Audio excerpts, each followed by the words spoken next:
नमस्कार प्यारे साथियों, मैं राहुल शर्मा आप सभी की अपने परिवार, अपने यूट्यूब चैनल एग्ज़ाम समाधान पे स्वागत करता हूं। अब नहीं है कोई व्यवधान, हमारे पास है अपना एग्ज़ाम समाधान। आइए शुरू करते हैं। तेज़ी के साथ चलेंगे, आराम से चलेंगे, प्यार और मोहब्बत में एक-एक शायरी भी आपको देता जाऊँगा।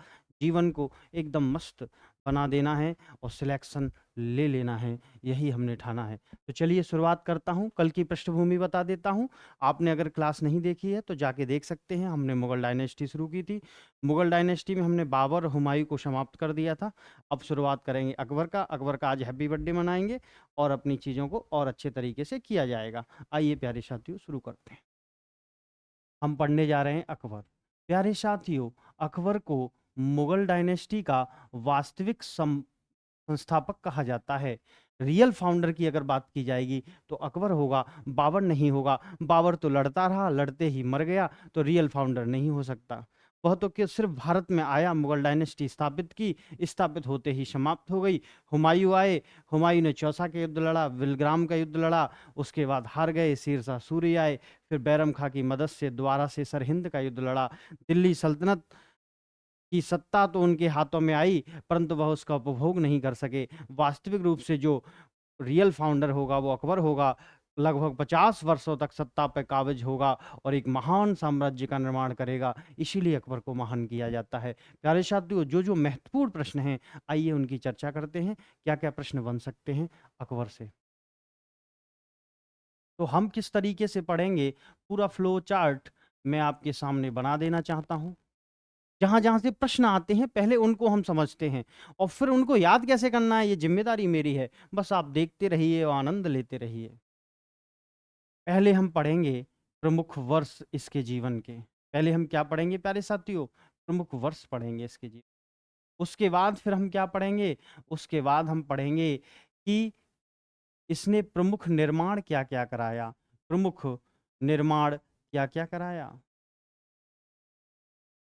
अगर किसी को दिक्कत हो तो बता दे कि समझ में नहीं आ रहा है, मैं और भी बड़ा लिख सकता हूँ।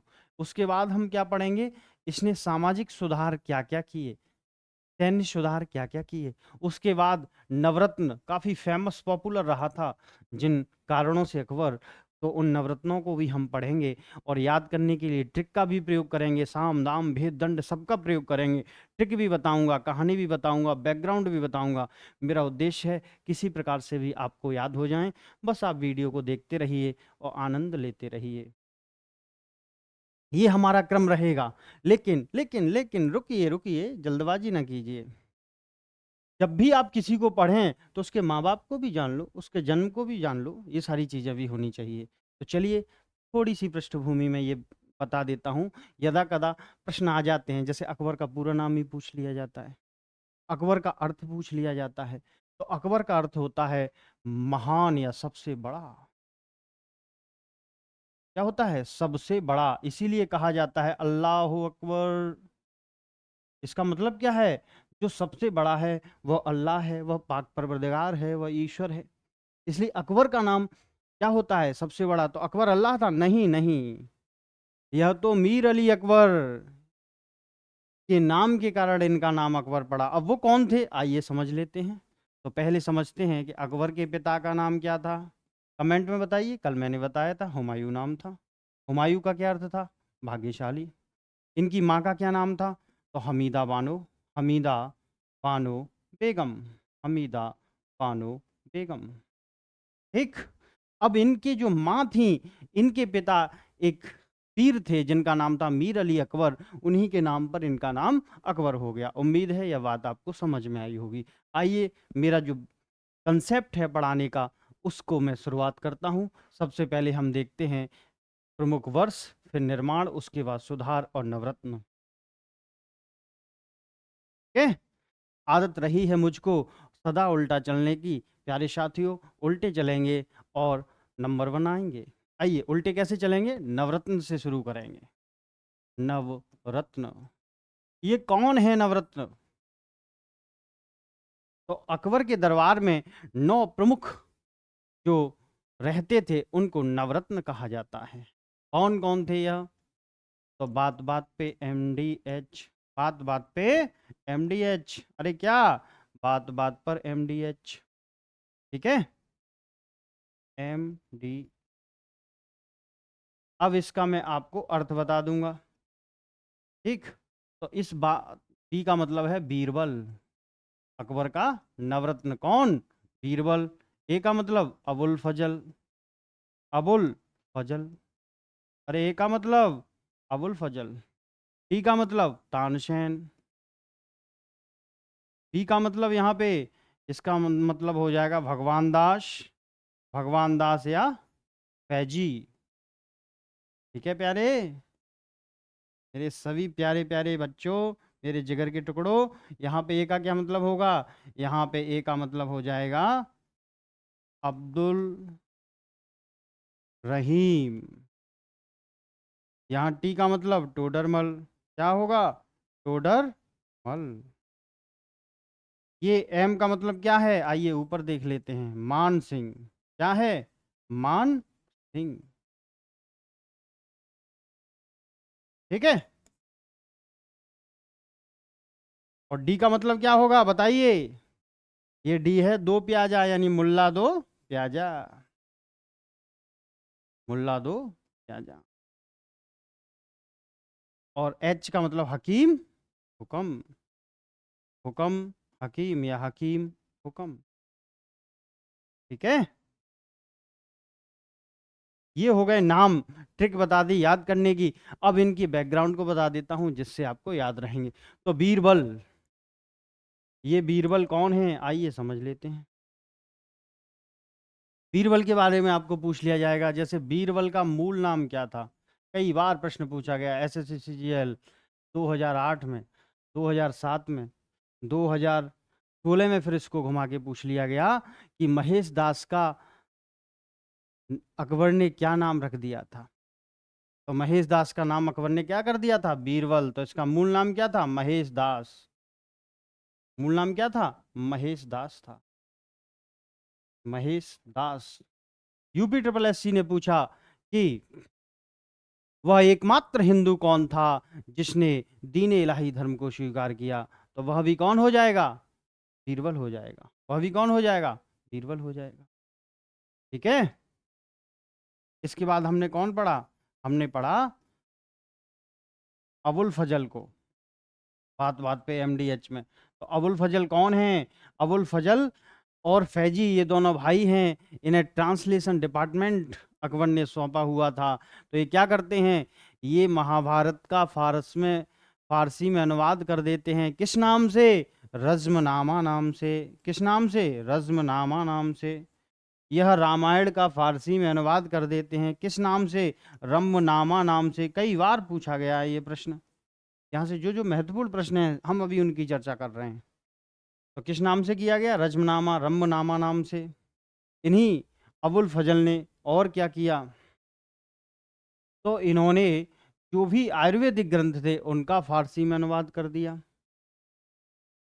ठीक है, अब ये रम्मनामा रामायण का अनुवाद है। और एक प्रश्न पूछा जाता है जो UPPCS आयोग ने पूछा था कि तुलसीदास किस शासक के समकालीन थे? बताइए कमेंट में। तुलसीदास भी किसके समकालीन थे? अकबर के। अकबर के शासन काल में, उसके राज्य दरबार में नहीं रहते थे, परंतु शासन काल जब उसका था तब भारत भूमि पर तुलसीदास निवास करते थे। तो पूछा गया कि किसके समकालीन थे तुलसीदास? तो अकबर के समकालीन थे। प्यारे साथियों, आपने हनुमान चालीसा के विषय में सुना होगा, जो बहुत ज़्यादा पॉपुलर है। नॉर्थ इंडिया में तो बहुत ज़्यादा पॉपुलर है। नासै रोग हरै सब पीरा, जपत निरंतर हनुमत वीरा। और ये कहा जाता है कि अगर आप अच्छे से श्री हनुमान चालीसा का 7 बार भी पाठ करते हैं, जो 7 बार पाठ कर कोई, छूटे वंदे महासुख होई। तो इतना जो पॉपुलर हुआ, ये लिखने वाला कौन? तुलसीदास। रामचरितमानस। रामचरितमानस जो इतनी पॉपुलर है, रामायण से रामचरितमानस को आम जनमानस की भाषा में ट्रांसलेट करने वाला कौन? तुलसीदास। कवितावली, दोहावली, गीतावली लिखने वाला कौन?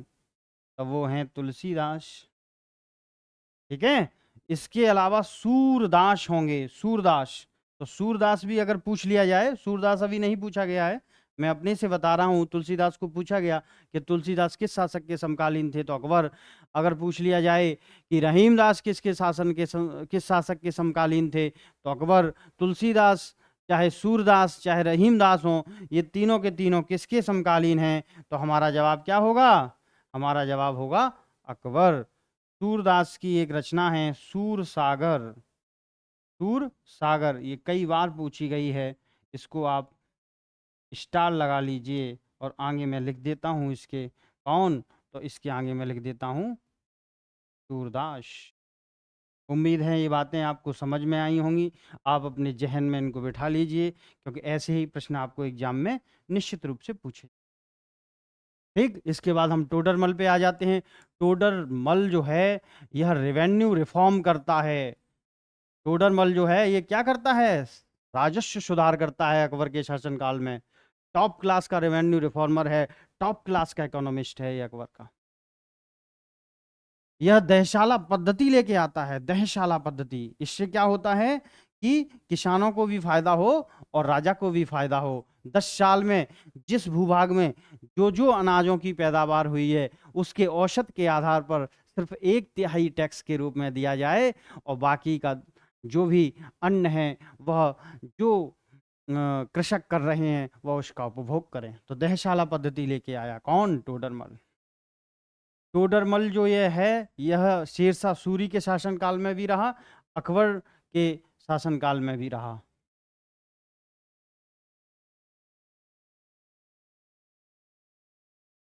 ठीक, जब आपके पास इस तरीके के व्यक्तित्व की टीम एक होगी तब आप मेहनत कर सकते हो। इसीलिए मैं कहता हूँ प्यारे साथियों, अपनी मित्र मंडली को ऐसा बनाइए जो एनर्जेटिक रहें। आप भी पढ़ रहे हैं तो मित्रों को भी साथ में शेयर कीजिए कि हम साथ में मिलके पढ़ेंगे, तब शासन किया जाता है, तब नौकरी प्राप्त की जाती है। एक डिस्कशन आपका होगा, साथ में बैठ के देखते हैं, साथ में बैठ के करेंगे, तो आप लॉन्ग टाइम तक चीज़ों को देख सकेंगे, रिवाइव कर सकेंगे और चीज़ें बेहतर हो सकती हैं। इसलिए मैं बार बार कहता रहता हूँ, इस प्रकार आप भी टीम में काम करें। और कौन था? मान सिंह। यह टॉप क्लास का आर्मी कमांडर है। अकबर का जितना भी साम्राज्य विस्तार हुआ उसमें 90, अगर मैं 9% भी कह दूं तो अतिशयोक्ति नहीं होगी, वह मान सिंह की वजह से हुआ। ये मान सिंह कौन है? राजा भारमल जो आमेर के शासक थे, उनके पुत्र भगवान दास का लड़का है मान सिंह। आप देखिए जब गुलामी होती है तो कैसे पीढ़ी दर पीढ़ी चली जाती है। समय बहुत कम है, मेरा दिल कहता है कि मैं आपसे ये सारी बातें करूं, परंतु समय के अभाव में हमें बहुत तेज़ी से केवल एग्ज़ाम रिलेटेड चीज़ों का अध्ययन करना है। इसलिए मैं अपनी वाणी को विराम देता हूं और मान सिंह को, जो आर्मी कमांडर है, आपको सिर्फ ये बता सकता हूं कि जब चित्तौड़गढ़ में महाराणा प्रताप से अकबर ने युद्ध अभियान छेड़ा था, तो मान सिंह ही आर्मी कमांडर थे जिन्होंने सेना का नेतृत्व किया। ठीक है प्यारे साथियों, ये महत्वपूर्ण महत्वपूर्ण जो चीज़ें थी वो मैंने आपको बताई। इसके पश्चात हम बात करेंगे तानसेन। तानसेन नवरत्न में जो हैं ये कौन है, इनका मूल नाम क्या है? तो इनका मूल नाम था रामतनु पांडे। इनका नाम क्या था? मूल नाम रामतनु पांडे। ये पांडे जी कहाँ के थे बताइए कमेंट में। तो ये पांडे जी थे ग्वालियर के, रामतनु पांडे। किसके यहाँ थे ये? तो ये राजा रामचंद्र राय, राजा रामचंद्र राय के यहाँ, रामचंद्र राय के यहाँ अपनी सेवाएं देते थे। इनको पता चला कि अकबर है, वह भी इनको याद कर रहा है और वह पूरे भारत का सम्राट है, ये छोटे से राजा हैं। तो वहां चले जाते हैं। अब पूछा जाता है जो प्रश्न, देखो मैं वही बातें कर रहा हूँ जो प्रश्न पूछे जाते हैं, क्योंकि इधर उधर की बातें नहीं करनी है, केवल मलाई मलाई आपको देनी है। तो तानसेन के जो गुरु थे वो पूछा जाता है कौन थे। अगर किसी को पता है तो कमेंट में बताइए। Very good, very good. कौन थे गुरु इनके? तो इनके गुरु का नाम था, क्या नाम था? हरिदास। हरिदास। ये हरिदास कौन है जो राधा वल्लभ संप्रदाय बनाएंगे वृंदावन में? राधा वल्लभ श्री हरिवंश, जो आज गौरव कुमार के भजन आते रहते हैं, वह इन्हीं की वंश परंपरा की 7वीं पीढ़ी की संतान हैं। तो हरिदास इनके गुरु थे तानसेन के। दूसरे इनके गुरु कौन थे? 2 गुरु थे तानसेन के, तो दूसरे गुरु का नाम था मोहम्मद गौश। और इन मोहम्मद गौश के मकबरा के बगल में ही तानसेन का मकबरा बना है। यानी तानसेन वह हिंदू है जो बाद में इस्लाम में कन्वर्ट हो गए। ठीक है, तानसेन का मकबरा कहाँ है? ग्वालियर में। इसीलिए मध्य प्रदेश सरकार तानसेन सम्मान पुरस्कार देती है। कमेंट में बताइए किसको मिला है तानसेन पुरस्कार सम्मान। हिस्ट्री अच्छे से पढ़ोगे तो आपका सब जगह कल्याण हो जाएगा। ठीक है, तो ये हमने तानसेन की बात कर ली। अब आइए प्रमुख वर्षों की बात करें जो अकबर के समय की महत्वपूर्ण घटनाएं हैं। तो सबसे पहले तो उनका बर्थडे मना लेते हैं, 15 अक्टूबर 1542। क्या हुआ? अकबर पैदा हुए तो हैप्पी बर्थडे हो गया। ठीक है, हो गया कि नहीं हो गया? यस। अब क्या होगा? अब एक ही काम बचा है, तिलक सेरेमनी, राज्याभिषेक। तो 1556 को क्या हुआ? तिलक सेरेमनी हुई। इसको ही क्या कहा जाता है? राज्याभिषेक। क्या? राज्याभिषेक हो गया किसका? ये हो गया अकबर का। ओके। प्रश्न की पूछा जाता है कि वह कौन सा मुगल शासक था जिसका 2 बार राज्याभिषेक हुआ? तो अकबर का हुआ। एक तो कालानौर में होगा, वो कब होगा? जब हुमायूं लड़खड़ाते हुए पुस्तकालय से गिर के मृत्यु हो जाएगी। तो उस समय कालानौर में 13 साल का एक छोटा सा बच्चा है जिसका बैरम खां राज्याभिषेक कर देंगे। उसके पश्चात जब हेमचंद विक्रमादित्य 14वें के रूप में उपाधि धारण करके दिल्ली की सत्ता पे काबज हो जाएगा, तो पानीपत का दूसरा युद्ध नवंबर 1556 को होगा। उस युद्ध के विजय के बाद विधिवत इसका राज्याभिषेक हो जाएगा। किसका? अकबर का। ठीक, तो महत्वपूर्ण हो गई। फिर 1561 में ये अपना पहला मालवा विजय अभियान करेगा।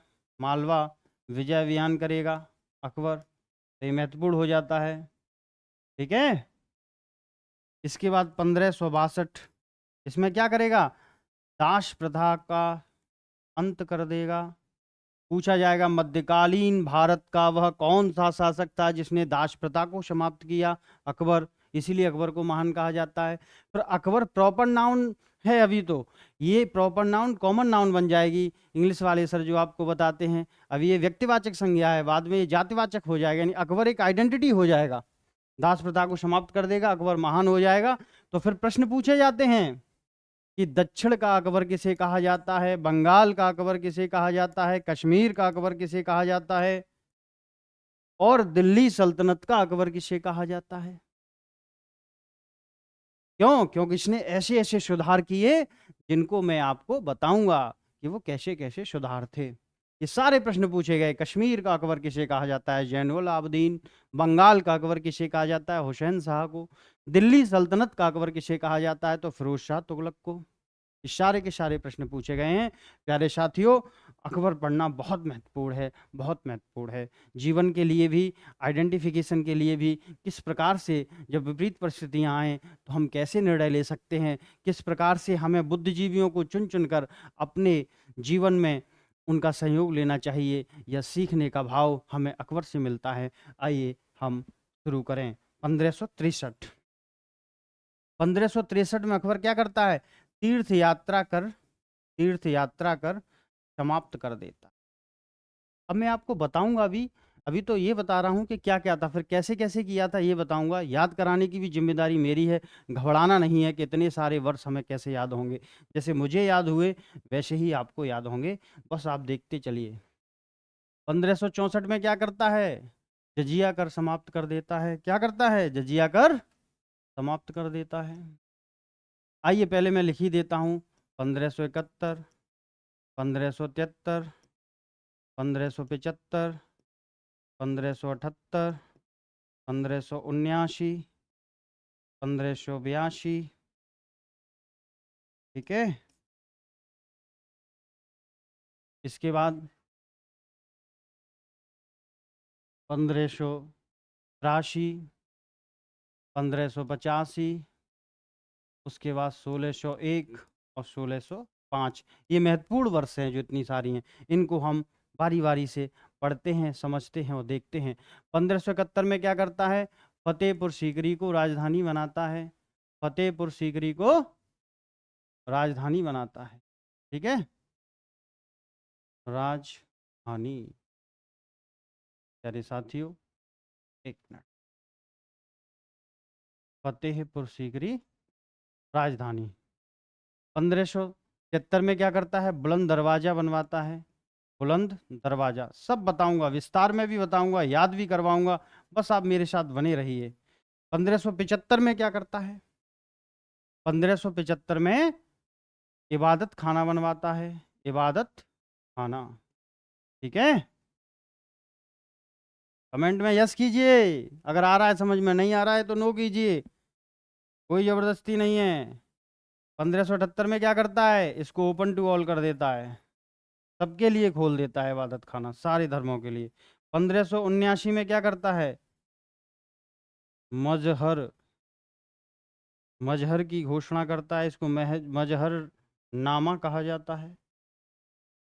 1580 में क्या करता है? दहशाला पद्धति लाता है, दहशाला पद्धति लाता है। 1582 में क्या करता है अकबर? दीन इलाही धर्म चलाता है, दीन इलाही धर्म चलाता है, दीन दीन दीन इलाही धर्म, दीन ए इलाही धर्म। ठीक है, 1583 में क्या करेगा? इलाही शम्बत चलाएगा, इलाही शम्बत। ये सारे प्रश्न पूछे गए हैं। 1585 में क्या करता है? लाहौर को राजधानी बनाता है। ठीक है, 1601 में अपना अंतिम विजय अभियान असीरगढ़ की तरफ करता है, असीरगढ़ की तरफ करता है। 1605 में मृत्यु हो जाती है, राम नाम सत्य है, अकबर का समापन। अब याद कैसे होगा, आइए इसकी बात कर लें। देखो, जैसे मैंने याद किया है वैसे आपको याद कराऊंगा, और डेटें आपको याद करनी पड़ेंगी, चाहे रो के चाहे हंस के, याद तो करना पड़ेगा क्योंकि प्रश्न पूछे जाते हैं। बहुत ज़्यादा नहीं ली हैं, जो पूछी जाती हैं वही बताई हैं। इतनी ज़्यादा हैं फिर भी कह रहे हो बहुत ज़्यादा नहीं ली। हाँ भैया, वास्तविकता बता रहा हूँ, आपको ज़्यादा लग रही है, ज़्यादा नहीं है, ये तो आनी ही चाहिए। अच्छा, देखो 1561 में जब मालवा विजय अभियान कर लेगा, अब मैं बता रहा हूँ याद कैसे होंगी ये चीज़ें। जब मालवा विजय अभियान किया तो पहले क्या होता था अकबर से पहले, जैसे दिल्ली सल्तनत में हमने देखा कि 1-1 लाख लोग गुलाम होते थे। तो जब भी युद्ध कोई राष्ट्र करता था दूसरे राष्ट्र से, तो जो विजयी होते थे वह सैनिक बुजुर्गों को मार देते थे, औरतों और बच्चों को गुलाम बना लेते थे। औरतों का रेप होता था, बच्चों से काम कराया जाता था, बंधुआ मजदूरी। ये बहुत ही अन्याय हुआ करता था। अकबर ने इस पर रोक लगा दी, इसीलिए अकबर क्या है? महान है, क्योंकि बच्चों का ऐसे शोषण करना सही नहीं है। पॉलिटी में बताइए कौन सा आर्टिकल है जो बंधुआ मजदूरी का विरोध करता है, बाल श्रम का विरोध करता है? कमेंट में बताइए, याद हो जाएगा, कोई दिक्कत? कोई दिक्कत नहीं। अब जब आप मालवा विजय कर लेंगे, आपके पास एक राष्ट्र होगा, तो लोग तीर्थाटन को जाएंगे, लोग भिक्षाटन को जाएंगे, लोग देशाटन को जाएंगे। तो जब लोग वो तीर्थ यात्रा को जाते थे तो पहले टैक्स देना पड़ता था, या तो टैक्स दो वरना इस्लामिक स्टेट में कन्वर्ट होकर मुसलमान बन जाओ। अकबर ने इस पे रोक लगा दी, तो हिंदुओं का दिल जीतेगा कि नहीं जीतेगा? बिल्कुल जीतेगा। इसलिए अकबर क्या है? महान है। तीर्थ यात्रा कर 1563 में क्या कर दिया इसने? समाप्त कर दिया। इसके बाद 1564 में जजिया कर समाप्त कर दिया। तो जजिया कर क्या होता था प्यारे साथियों? अगर आप किसी इस्लामिक स्टेट में रहते हो तो आपको एक टैक्स देना होगा, क्योंकि आप इस्लाम को नहीं मानते। उस टैक्स का नाम हुआ करता था जजिया कर, जो किनसे लिया जाता था? काफिरों से। अकबर ने इसका भी क्या कर दिया? समाप्त कर दिया। ठीक, अब 1571 में फतेहपुर सीकरी राजधानी क्यों बनाई? क्योंकि बात ऐसी थी कि अकबर के बच्चे नहीं हो रहे थे। रानियां 5000 थीं लेकिन बच्चे नहीं हो रहे थे। जब कोई लड़का नहीं हो रहा तो बड़ा दुखी हुआ तो किसी ने बताया कि शेख सलीम चिश्ती के पास जाओ, वो सबको बच्चा देते हैं तो तुमको भी दे देंगे। तो उसने कहा कि हे शेख सलीम चिश्ती, मुझे एक पुत्र की तलाश है। क्यों? क्योंकि मेरे बाद इस गद्दी को संभालेगा कौन? कुदरत का करिश्मा हुआ और अकबर के जोधाबाई के थ्रू एक शिशु पैदा हुआ। कब? 1569 में, जिसका नाम अकबर ने क्या रखा? सलीम। और फिर वहीं जाकर फतेहपुर सीकरी नगर को बसा दिया। क्या नाम रखा? सलीम। देखो 1569 में कौन हुआ? सलीम हुआ। 1469 में कौन हुआ? गुरु नानक हुए। 1769 में कौन हुआ? नेपोलियन बोनापार्ट हुआ। 1869 में कौन हुआ? महात्मा गांधी हुए। ऐसे याद रखिए, क्यों डेट हिस्ट्री में याद करनी पड़ेगी, आपको लिंक करना होगा। और चिंता मत कीजिए, कहीं मत जाइए, मैं याद कराऊंगा, जिम्मेदारी मेरी है। पढ़ा मैं रहा हूं तो याद भी कराने की जिम्मेदारी किसकी है? मेरी है। बस आपको सिर्फ क्या करना है? साथ बने रहना है, कहीं नहीं जाना है। साथ दो ओ मेरे हमसफर, तुम साथ दो, तुम मेरे साथी हो, तुम साथ दो। आओ, इसके बाद 1573 में बुलंद दरवाजा क्यों बनवाया? गुजरात विजय अभियान के द्वारा। गुजरात विजय अभियान में ही अकबर ने अब्दुल रहीम को खाने खाना की उपाधि दी। ये कौन है अब्दुल रहीम? ये वही रहीमदास हैं जो हिंदी में आपको मिल जाते हैं। जो रहीम उत्तम प्रकृति काकर कुशंग, चंदन विष व्यापत नहीं, लिपटे रहत भुजंग।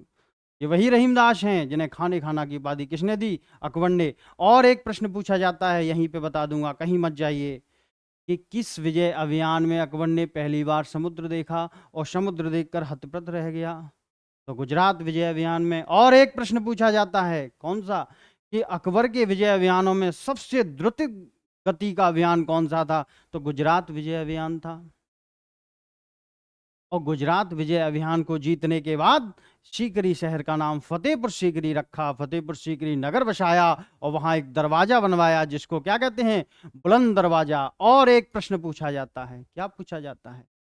कि अलाई दरवाजा से प्रेरित होकर कौन सा दरवाजा बनवाया गया? तो बुलंद दरवाजा। ठीक है प्यारे साथियों, अब फतेहपुर सीकरी जब राजधानी बन जाएगी तो वहां पे जामा मस्जिद भी बनेगी। तो कौन सी जामा मस्जिद को कहा जाता है रोमांस विद स्टोन? तो फतेहपुर सीकरी की जामा मस्जिद को। यहां से प्रश्न हमने कवर कर लिए। अब 1575 में क्या किया? इबादत खाना बनवाया। कहाँ? फतेहपुर सीकरी में। इबादत खाने का मतलब पूजा गृह। यहाँ इस्लामिक उलेमाओं को, उलेमा का मतलब जो विद्वान होते थे, उनको अकबर बुलाता था और उनसे पूछता था इस्लाम के बारे में, रहस्य की बातें। फिर उसने कहा यार मज़ा नहीं आ रहा, क्या किया जाए? उसने कहा जितने भी धर्म हैं हमारे राज्य में चल रहे हैं, सबके प्रमुखों को बुलाओ और डिस्कस करते हैं परम सत्य को जानने के लिए। ईसाई, हिंदू, इस्लाम, सारे मजहब के, चाहे वो जैनिज्म हो, बुद्धिस्ट हो, सबको बुलाया और सबके विषय में जानने का प्रयास किया। तो इसी इबादत खाने को ओपन टू ऑल यानी सबके लिए कब खोल दिया गया? 1578। लेकिन देखा, ये तो पंडित जो हैं, पंडित का मतलब चाहे वो उलेमा हो, चाहे वो हिंदू धर्म के पंडित हों, या बौद्ध भिक्षु हों, या जैन भिक्षु हों, ये आपस में लड़ जाते हैं। सब अपने धर्म को कहते हैं हमारा धर्म अच्छा, हमारा धर्म अच्छा। तो भाई कोई सॉल्यूशन तो निकल नहीं रहा, कन्फ्यूजन ही कन्फ्यूजन है, सॉल्यूशन का पता नहीं। तो अकबर ने कहा 1579 में मजहरनामा निकाल दिया शेख मुबारक खां की द्वारा। मजहरनामा का मतलब था कि अब सारे धर्मों का अगर स्पष्टीकरण नहीं हो रहा तो मैं स्पष्टीकरण दूंगा, सारे धर्मों के ऊपर मैं बैठा हुआ हूं। और इसने क्या कर दिया? मजहरनामा की घोषणा कर दी। जब इतना आप करोगे तो 1580 में देशशाला पद्धति लेकर आए। यह टोडरमल लेके आए थे, जिसमें 10 साल भूमि पर जो भी उपज हुई है उसके आधार पे औसत निकाला जाता था, फिर टैक्स का निर्धारण किया जाता था। भारत के एकीकरण के लिए, भारत की सत्ता पे काबिज रहने के लिए अकबर को यह लगने लगा था कोई ऐसा धर्म होना चाहिए जिसको सभी फॉलो करें। उसने सारे धर्मों की अच्छी बातों को एक जगह कंपाइल कर दिया। फिर नए धर्म का नाम रखा दीन ए इलाही। दीन का मतलब होता है धर्म, यानी ईश्वर का यह धर्म है जिसमें सारे धर्मों की अच्छी बातें हैं। और यह नया धर्म चलाया जिसको दीन ए इलाही कहा जाता है। पूछा जाता है मध्यकाल भारत का वह कौन सा शासक था जिसने दीन ए इलाही धर्म चलाया? तो उसका नाम है अकबर। ये मोस्ट इंपोर्टेंट प्रश्न है, ये मोस्ट इंपोर्टेंट। जब नया धर्म चलाया तो नए धर्म की वर्षगांठ बनाई। जैसे विक्रम संवत हम पढ़ते हैं, शक संवत हम पढ़ते हैं, ऐसे एक नई संवत शुरू की, यानी अब 0 से टाइम पीरियड शुरू होगा। और उस संवत को कहा इलाही संवत, जो दीन इलाही धर्म से संबंधित थी, 1583 में शुरू की गई। और ये डिसाइड किया गया कि प्रत्येक रविवार को अगर कोई चाहे तो दीन इलाही धर्म को अडॉप्ट कर सकता है। करना क्या था? अपनी पगड़ी राजा के पैरों पे रख दो, राजा फिर उस पगड़ी को उठा के आपके सिर पे रख देगा और आप दीन इलाही धर्म में क्या हो जाओगे, शामिल हो जाओगे। पूछा जाता है एकमात्र हिंदू कौन था, तो बीरबल था। कुल कितने लोगों ने दीन इलाही धर्म को अडॉप्ट किया, तो 18 लोगों ने अडॉप्ट किया। वह कौन सा हिंदू शासक था जिससे अकबर ने रिक्वेस्ट की फिर भी अडॉप्ट नहीं किया, तो उनका नाम मान सिंह था। ये सारे प्रश्न आपसे पूछ लिए जाते हैं। अंततः 1585 में जाके लाहौर में राजधानी बनवाता है अकबर, और फिर वहां से दक्षिण भारत की तरफ अभियान करता है, जिसे असीरगढ़ अभियान कहा जाता है। प्यारे साथियों, असीरगढ़ को दक्षिण का प्रवेश द्वार कहा जाता था, चुनार को पूर्व का प्रवेश द्वार कहा जाता था। ये सारी बातें, और कौन सा देश था खानदेश, कमेंट में मुझे बताइए कि खानदेश किसे कहा जाता था। इन सारी बातों को नए जोश नए उमंग के साथ मैं आप सभी के सामने नेक्स्ट वीडियो में लेके आऊँगा। तब तक के लिए जय हिंद, जय भारत, जय भवानी।